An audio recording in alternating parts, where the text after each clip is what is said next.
میرے محترم بھائی اور دوستوں، بزرگوں، عزیزوں، اللہ تعالیٰ نے ہم سب کو اور ساری دنیا کی ساری انسانوں کو دنیا اور آخرت میں کامیابی کے لیے اپنا پورا دین عطا فرمایا ہے۔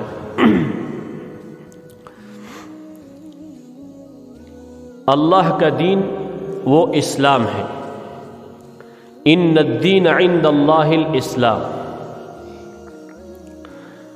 ومن يبتغ غیر الاسلام دینا فلن يقبل منه وهو في الآخرة من الخاسرین۔ جو اسلام کو چھوڑ کر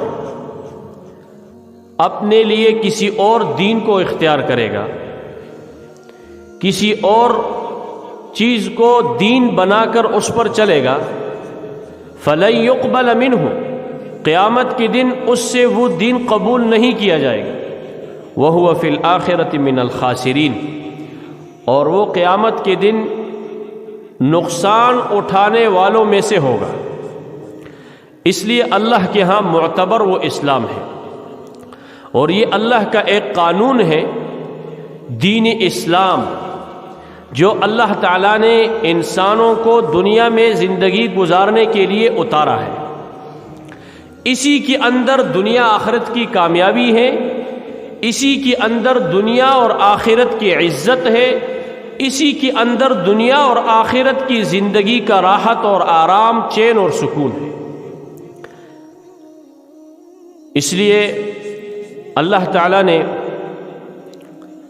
قرآن میں فرمایا، یا ایھا الذین آمنوا ادخلوا فی السلم کافہ، اے ایمان والو پورے کے پورے اسلام میں داخل ہو جاؤ، اپنے آپ کو اسلام کے تابع کر کی زندگی گزارو۔ اسلام اللہ کا قانون ہے، تم اپنی مرضی پر مت چلو، اللہ کے قانون کو سامنے رکھ کر زندگی گزارو۔ رسول پاک صلی اللہ علیہ وسلم نے ارشاد فرمایا، اب اسلام کیا چیز ہے؟ بنی الاسلام علی خمس، اسلام کے 5 بڑے ارکان ہیں۔ اسلام کی بنیاد 5 ستونوں پر ہے، پھر اس کے یہ بڑے اصول ہیں، اور پھر اس کے نیچے اس کے ساری جزیات ہیں۔ سب سے پہلے شہادت اللہ الہ الا اللہ وان محمدا عبدہ ورسولہ، اس بات کی گواہی دینا کہ اللہ کے سوا کوئی معبود برحق نہیں ہے، اللہ ہی عبادت کے لائق ہے،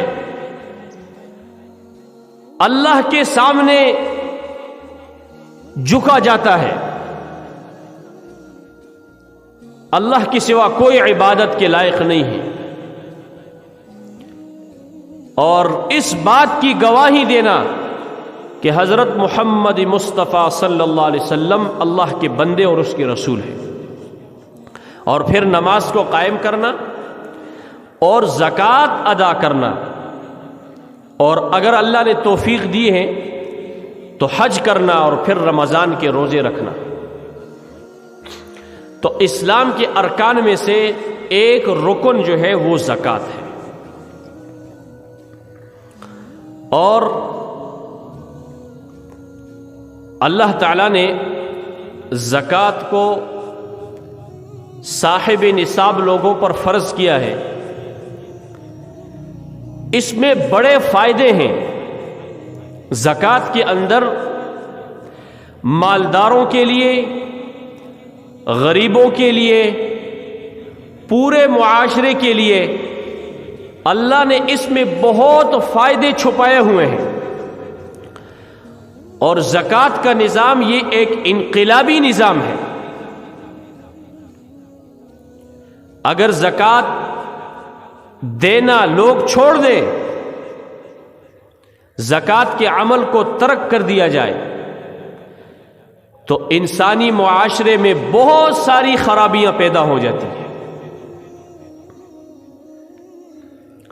اس لیے اللہ جل شانہ نے مالدار لوگوں پر زکوٰۃ فرض کی ہے۔ رسول پاک صلی اللہ علیہ وسلم نے فرمایا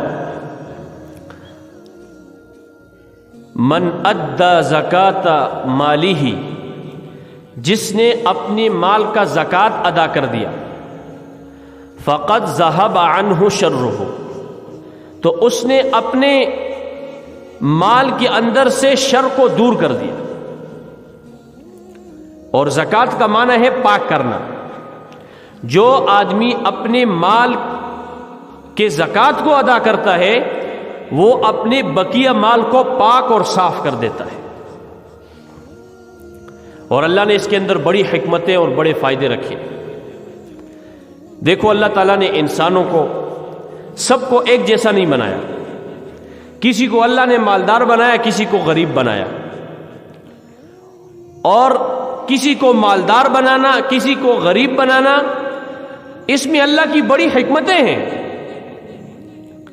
اور پھر اللہ جل شانہ نے مالداروں کے مال میں غریب کا حق رکھا۔ غریب، غربا، مسکین، فقراء، مساکین، ان کا حق مالدار کے مال میں رکھا ہے۔ اور مالدار کے پاس جو مال ہے یہ اللہ کی دی ہوئی نعمت ہے۔ یہ اس کو کس نے دیے؟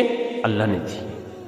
جس اللہ نے مالدار کو مال دیا ہے اسی اللہ نے اس مال کے اندر غرباء اور مساکین کا حق رکھا ہے، اور اللہ نے حکم دیا کہ اس کو ادا کرو، اس کے بغیر تمہارا مال پاک نہیں ہوگا،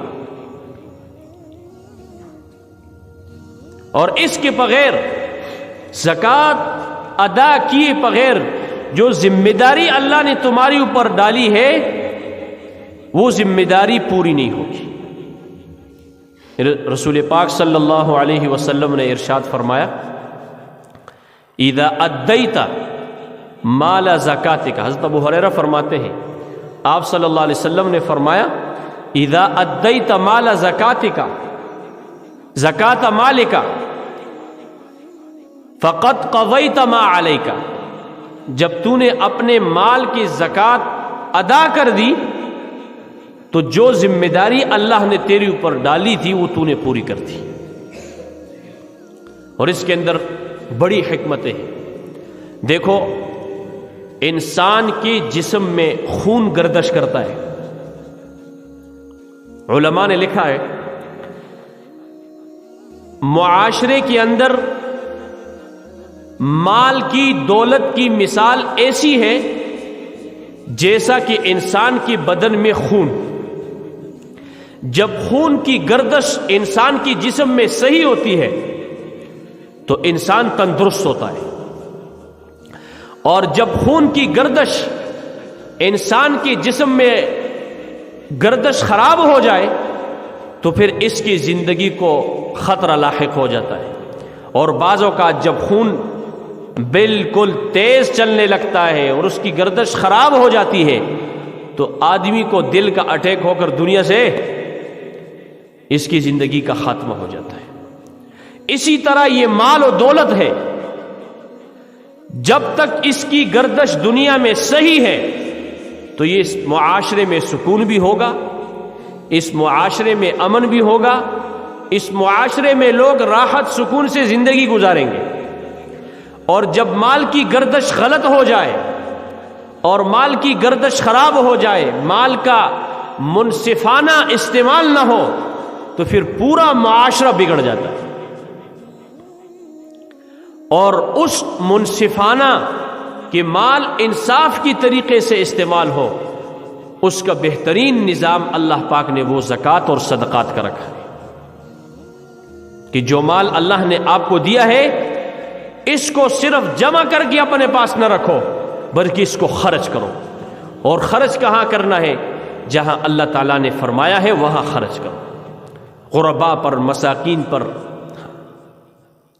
اور یہ انسانی ہمدردی ہے۔ دیکھو اللہ پاک نے انسان کے اندر ایک ہمدردی کا جذبہ رکھا ہوا ہے. اگر کسی انسان کو کسی غریب مسکین فقیر اس کی بھوک کی، اس کی فاقے کی، اس کی تنگ دستی کی، اس کی مجبوری کی ہمدردی اس کے دل میں نہیں ہے تو یہ تو انسان ہی نہیں ہے، یہ جانور ہے.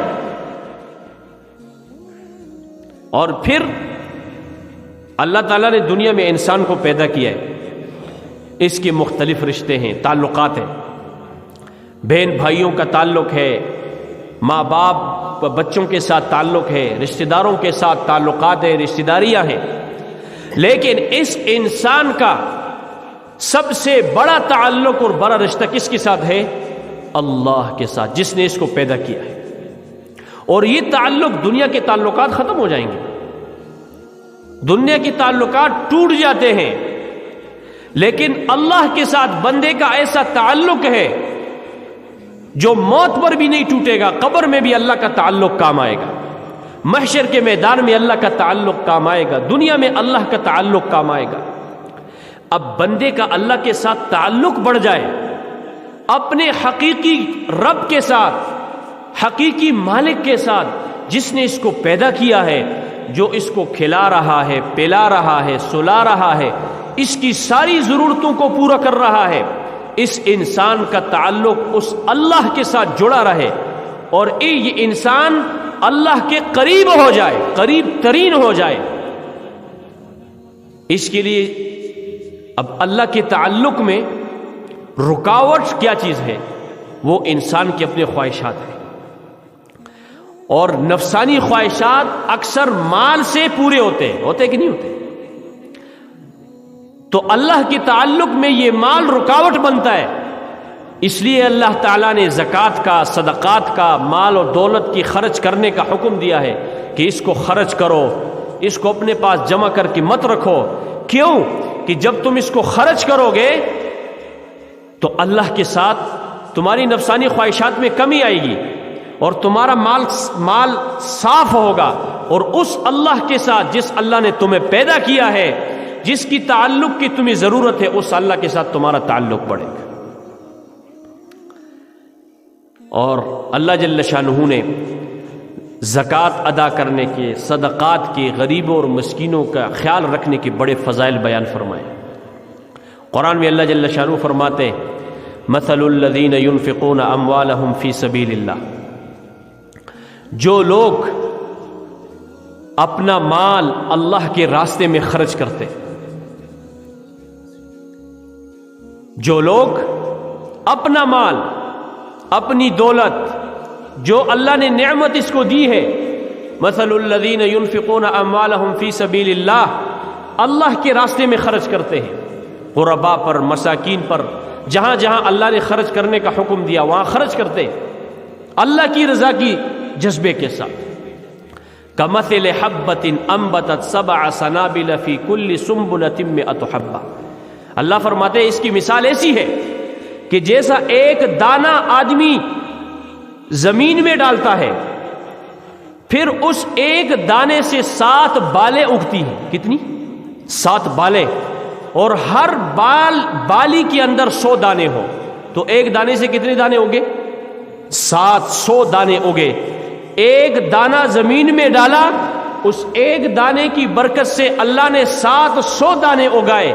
فرمایا جو اللہ کی رضا کی جذبے کے ساتھ اللہ کے راستے میں غریبوں پر، مسکینوں پر اپنا مال خرچ کرتے ہیں تو اللہ فرماتے ہیں اللہ ان کو 1 روپے کے بدلے میں اتنا اجر و ثواب عطا فرماتے ہیں. اور پھر اللہ فرماتے ہیں واللہ یضاعف لمن یشاء، اللہ جس کے لیے چاہتا ہے دگنا کر دیتا ہے اجر. واللہ واسع علیم. کیوں؟ کیونکہ اللہ کے خزانوں میں کمی، وہ واسع علیم ہے، اس کے خزانے وسیع ہے. وللہ خزائن السماوات والارض، زمین اور آسمان کی خزانوں کا مالک کون ہے؟ اللہ. اور پھر آگے اللہ جل شانہ فرماتے الذین ينفقون اموالهم فی سبیل اللہ، جو اپنے مال کو اللہ کے راستے میں خرچ کرتے ہیں. کس کے راستے میں؟ غرباء پر، مساکین پر، فقراء پر، جہاں جہاں اللہ نے حکم دیا ہے کسی کا مال مسجد میں لگ رہا ہے، ہاں زکوٰۃ تو مسجد میں نہیں لگ سکتی، زکوٰۃ مدد جو ہے نا وہ کسی رفائی کام میں نہیں لگ سکتی، غریب اور مسکینوں کو زکوٰۃ ادا کی جاتی ہے، جو لوگ اپنے مال کو اللہ کے راستے میں خرچ کرتے ہیں۔ لیکن ساتھ اللہ پاک نے ایک شرط لگائی ہے، خرچ کرنا ہو ثم لا يتبعون ما انفقوا منا ولا اذى، اللہ کے راستے میں مال خرچ کر دیا، کسی غریب مسکین کو زکوٰۃ دے دی، لیکن پھر اس کے بعد نہ اس پر احسان جتلایا اور نہ اس کو کسی قسم کی تکلیف دی۔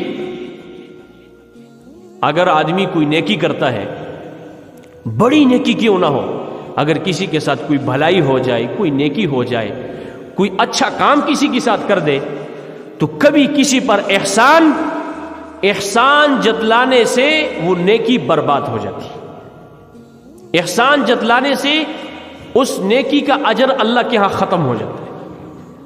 تو اللہ نے یہ شرط لگائی کہ مال خرچ کرو ثم لا ينفقون ما انفقوا منا ولا اذى، لیکن پھر احسان بھی مت جتلاؤ اور کسی قسم کی تکلیف بھی اس کو مت دو۔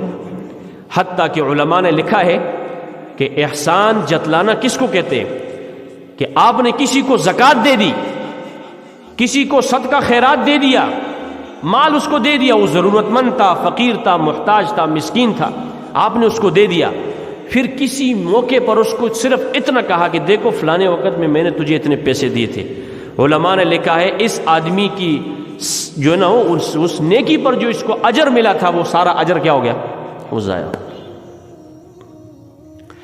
پھر اللہ فرماتے ہیں جو مال خرچ کرتے ہیں پھر نہ احسان جتلاتے ہیں اور نہ ہی اس کو تکلیف دیتے ہیں، لہم اجرہم عند ربہم، ان کا اجر کس کے پاس ہے، ان کے رب کے پاس ہے، جس کے خزانے بھرے پڑے ہیں، وہ اللہ ان کو دگنا کر کے دے گا، دنیا میں بھی دے گا اور آخرت میں بھی دے گا۔ ولا خوف علیہم ولا هم یحزنون، اور یہ نہ غمگین، نہ ان کو کسی قسم کا خوف ہوگا اور نہ یہ غمگین ہوگی۔ اس لیے اللہ نے مال دیا ہے تو اپنے مال کو آدمی خرچ کرے، اپنے پاس جمع کر کے مت رکھیں، جمع کر کے رکھیں گے، علماء نے لکھا ہے کہ جیسے انسان کے جسم میں جس عضو کے اندر خون جم جائے، خون، تو اس عضو میں پھوڑے پھنسی نکلتی ہے، دانے نکل جاتے ہیں، آدمی بیمار ہو جاتا ہے، جسم کا وہ حصہ خراب ہو جاتا ہے، اس سے پیپ اور خون نکلنا شروع ہو جاتا ہے۔ فرمایا کہ جب مال، جس کو اللہ نے مال دیا، جس کو اللہ نے دولت دی، اگر وہ اس کو جمع کر کے رکھ دے گا اور خرچ نہیں کرے گا، ہاں اپنے خواہشات پر خرچ کرتا ہے، اللہ کے ہاں اس کا اعتبار نہیں ہے۔ اللہ کے ہاں اس خرچ کا اعتبار ہے کہ اس مال میں سے زکوٰۃ ادا کرو، اس میں سے صدقہ دو، غریب اور مسکینوں کا جو ہے نا خیال رکھو۔ فرمایا کہ جب انسان کے جسم میں جو ہے نا وہ دانہ نکلتا ہے، اس سے خون اور پیپ اور جسم کا وہ حصہ خراب ہو جاتا ہے، اسی طرح یہ مال بھی پھر خرابیاں لاتا ہے، اور یہ کبھی جو ہے نا پھر بیماریوں کی شکل میں، کبھی عدالتوں کی شکل میں، کبھی اسپتالوں کی شکل میں، کبھی کس شکل میں پھر یہ مال اس کے پاس رہتا نہیں ہے، پھر یہ نقصان کرتا ہے۔ اور اللہ تعالیٰ نے بڑے فضائل رکھے ہیں، اس لیے ہم کوشش کریں کہ اللہ نے اگر کسی کو مال دیا ہے، وہ صاحب نصاب ہے، اس سے زکوٰۃ ادا کرے۔ ویسے بھی صدقہ خیرات، الصدقۃ رد البلا، آپ صلی اللہ علیہ وسلم نے فرمایا کہ صدقہ مصیبت کو ٹال دیتی ہے۔ اللہ کے پیارے نبی صلی اللہ علیہ وسلم نے ضمانت دی، کیا ضمانت دی؟ ما نقصت صدقۃ من مال، کہ جو آدمی صدقہ دیتا ہے، زکوٰۃ دیتا ہے یا ویسے صدقہ کرتا ہے، اس کا مال کم نہیں ہوتا۔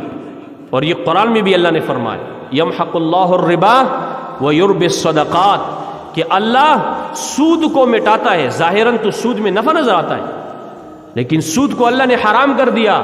اللہ نے فرمایا ہے کہ سود کو میں مٹاتا ہوں، تو اللہ کا فرمان حق اور سچ ہے۔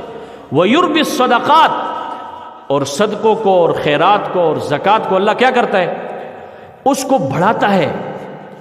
اس لیے فرمایا اللہ کے پیارے نبی صلی اللہ علیہ وسلم نے 3 باتوں کی ضمانت دی. کتنی باتوں کی ضمانت؟ 3 باتوں کی ضمانت دی. ما نقصت صدقۃ من مال، جو زکوٰۃ ادا کرے یا اپنے مال میں سے صدقہ خیرات کرے، اللہ کا نبی ضمانت دیتا ہے کہ اس کا مال کم نہیں ہوگا، اس کا مال کم نہیں ہوگا. اور پھر آگے فرمایا وَمَا زَادَ اللَّهُ عَبْدًا بِعَفٍ إِلَّا عِزًّا، کہ جو آدمی کسی کو معاف کر دے، کسی کو کیا کر دے؟ ظلم کے باوجود، زیادتی کی باوجود اس کو معاف کر دے، اللہ اس کی عزت کو بڑھاتا ہے. کیا کرتا ہے؟ اس کی عزت اور بڑھ جاتی ہے. معاف کرنے سے کسی کی عزت کم نہیں ہوتی. یہ اللہ کی نبی نے ضمانت دی. اور پھر تیسری بات وَمَا تَوَاضَعَ لِلَّهِ إِلَّا رَفَعَهُ اللَّهُ، جو اللہ کے لیے عاجزی اختیار کرتا ہے. کس کے لیے؟ اللہ کے لیے عاجزی اختیار کرتا ہے. اللہ کی نبی نے ضمانت دی رفعہ اللہ، اللہ اس کو اونچا کرے گا. اللہ اس کو کیا کرے گا؟ اونچا کرے گا.